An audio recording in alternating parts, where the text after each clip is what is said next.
Welcome to another edition of the McAllen Update. Thanks so much for joining us. I'm Roxanne LERMA. And I'm Roy CANTU here at Central Station in downtown McAllen, where things are hustling and bustling. That's right, Roy. Metro McAllen continues to improve its transit system to better accommodate riders. The downtown park and ride facility on Bicentennial and Austin is nearly complete. The facility will provide parking for visitors in the downtown area. The first of 8 bus shelters is also up at the park and ride site. The shelters have solar lighting for added safety and security. Some of the proposed locations for the new bus shelters are the new VA clinic, the Social Security office, and STC campuses. Metro McAllen is also driving towards a pretty significant milestone when it comes to bus ridership. Roy CANTU has that story. We're here at the downtown park and ride here on Bicentennial in Austin. With me right now is Mario Delgado, the transit director. Can you please tell us about the ridership numbers with Metro McAllen? Yeah, sure. We've, over the last years, we've seen significant increases in ridership, and we anticipate this year that we'll be about 750,000 trips per year, and we're hoping that during the month of August we'll have a 70,000 trip month. That would be the first time we've had that many trips in a month, and we're hoping to reach that milestone.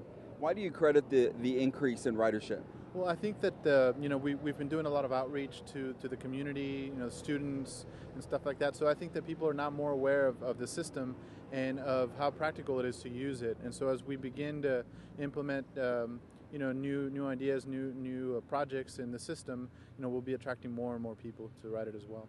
This is one of the added features, this park and ride here on Bicentennial in Austin. Tell us a little bit about it. Sure, yes. We've got a 50 space lot here on Austin and Bicentennial. And then we have some shelters that are solar lit shelters. They're one of the newest style shelters that have come in the industry. And so these shelters, are designed to be convenient and comfortable for passengers to wait the bus for. And the particular park and ride is designed so that people coming to the entertainment district and coming downtown for shopping can park here and then traverse the downtown area without having to look for parking elsewhere. Well, thank you very much, Mr. Delgado. And let me tell you, folks, if you've never taken Metro McAllen, give it a shot. And I'm going to guarantee you this: it will be a journey you will always remember. For the City of McAllen, I'm Roy CANTU. Thanks, Roy. You can check our website at McAllen.net for more information on those bus ridership numbers. Now, continuing with even more city projects. The drainage project on 31st and Quince near South Texas College is right on schedule. The $800,000 project is 75% funded by a FEMA hazard mitigation grant, and the city picks up only 25% of the tab.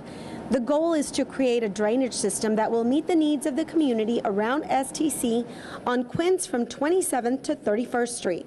It's going to be a tremendous help around the Pecan area near the college campus, which has experienced some flooding in the past. The venture should be complete by January. If you want to find out more about the Quince Drainage Project, visit our City of McAllen YouTube page for the complete story. It's history in the making. After years of dreaming of a medical school, Valley leaders broke ground on the new medical building at UTPA. Roxanne Lerma has the story. That's right, Roy. Really a monumental day for the Rio Grande Valley and for us in the City of McAllen. Joining us now, Mayor Jim Darling, to tell us a little bit more about that. Mayor, we finally break ground on the medical school. So how significant is that? Well, that's exciting, and it's very significant, obviously. And the exciting part is you have kids already in school that are going to be here. I work for a hospital. It's going to have a great deal of the residents there, and so I've been working for the last 2 years at the hospital on the residency program. So it's really exciting to see all this come to fruition and groundbreaking, and everybody here that has a spirit that this is Rio Grande Valley and it's good for the valley, it's good for everybody. We heard a lot about collaboration and all the cities coming together in the county. What do you have to say about that? Well, I always knew we could do it. Sometimes it took a little, it took something I think this monumental get us all to sign something like that. We've worked together in the past, and hopefully this is just symbolic of a future for us, where we work together for the betterment of everybody. Really going to make a difference and impact the health here in South Texas, obviously. I think so. I think it's a game changer, definitely for health. We're already seeing it in some of the physicians and faculty we're recruiting at the hospital now, and so it's just going to get better. And I think access to medical care, I think, in the past, people from the valley left the valley for medical care. I think we have it now. I think in the future you're going to see people coming here for medical care, and I think that's really dramatic and shows the difference that it's going to make. All right. Thanks for joining us, Mayor, and he said it best. He called it a game changer. We will continue to keep you updated on the situation. Roy, now back to you. Speaking of UTPA, the McAllen Public Library has teamed up with the university on a work-study program. That means the library has an opportunity to hire UTPA students on a part-time basis, and it's a win-win situation.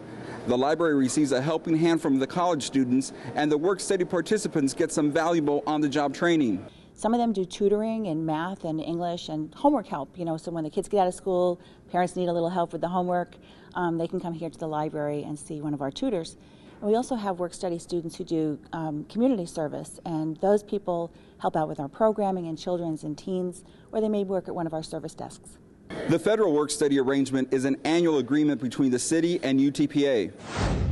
The City of McAllen and McAllen ISD are joining forces with the community representatives to keep our kids healthy and fit. It's called Let's Move, a Michelle Obama initiative to keep our kids moving. The school district will hold a pep rally on Saturday, September 6th to encourage kids from 5 to 13 years old to start and finish a kids marathon from Saturday, September 6th to Saturday, December 13th. The children can count the 26.2 miles in a marathon at school and at home to reach the goal. If you see bright green bike boxes around the city of McAllen, well, you can also expect to see more cyclists in the area. The traffic department is adding more bike boxes at certain intersections to raise awareness about keeping our streets safe for cyclists and motorists. It's part of the Run, Ride, and Share safety initiative for cyclists, runners, and motorists. The city already has its first bike box in place at Gumwood and 29th. What those bike boxes are to respect the cyclist, and if the cyclist is going to turn to the left, then the cyclist has the right to get in the bike box in the left-hand turning lane area of the bike box, and when the light turns green, then the cyclist has the opportunity to turn left before everybody else. Same thing goes if the cyclist is going to turn to the right. It is just to bring awareness and safety to the cyclist. 6 more bike boxes are coming to our community. The traffic department is waiting for the Texas Department of Transportation to approve all of the locations. All of the bike boxes should be in place before November. Bulldog fever is spreading through McAllen. Just go by McAllen Memorial Stadium. Roxanne Lerma has the story. That's right, Roy. We have some purple power and some bulldog fever in the house to help us out with that. Mr. Mark Vega, our general manager for PUB, joining us now. Thanks for being with us. Thank you for having me. So our water tower is nearing completion and is looking super duper awesome. Yes. So tell us about it. Well, we're working on the McAllen High School water tower, and that's at Tamarack and 23rd Street. So it's just southwest of the McAllen Memorial Stadium. And so we're hoping to complete that repainting, the rehabilitation project within about 2 weeks. And so it's all purple with gold lettering, McAllen. It says Mac High with a bulldog and bulldogs.